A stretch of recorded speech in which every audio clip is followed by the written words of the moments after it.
Jacob آباد کے علاقے گوٹ اللہ بخش جاکرانی میں پولیو ورکر سے مبینہ زیادتی کا معاملہ۔ متاثرہ پولیو ورکر کا موقف تبدیل ہو گیا۔ ملزمان کے خلاف ڈکیتی کا مقدمہ درج کروایا گیا۔ تھانہ مولادات میں متاثرہ خاتون کی مدعیت میں ڈکیتی کا مقدمہ درج کر لیا گیا۔ مقدمے میں دھمکیوں اور ڈکیتی کے دفعات شامل ہیں۔ مقدمے میں ملزم احمد جاکرانی کو نامزد کیا گیا ہے۔ متاثرہ پولیو ورکر نے موقف دیا ہے کہ پولیو کے قطرے پلانے کے دوران اسلحے کے زور پر یرغمال بنایا گیا، جنسی زیادتی کا نشانہ اور ہراساں نہیں کیا گیا۔ متاثرہ خاتون کو پولیس کی نگرانی میں سیف ہاؤس منتقل کر دیا گیا۔ دوسری جانب پولیو ورکر سے مبینہ زیادتی کے معاملے پر سیشن جج نے بھی نوٹس لے لیا۔ ڈسٹرکٹ اینڈ سیشن جج نے نوٹس لیتے ہوئے رپورٹ طلب کر لی۔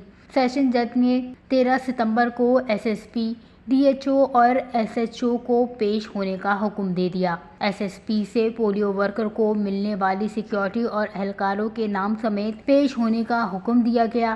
ڈی ایچ او کو پولیو ورکر معاملے کی مکمل رپورٹ فراہم کرنے سمیت پیش ہونے کا بھی حکم دیا۔ ایس ایچ او مولادات کو ایف آئی آر اور میڈیکل کرانے کی رپورٹ جمع کرانے کا حکم دیا۔ ڈسٹرکٹ اینڈ سیشن جج نے پولیو ورکر سے مبینہ زیادتی کا نوٹس لے کر 22AB کی پٹیشن میں تبدیل کر دی۔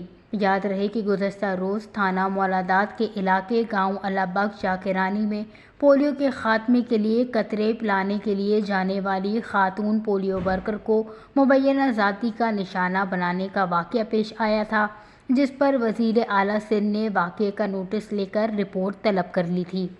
واچ نیوز، جیکب آباد، سندھ۔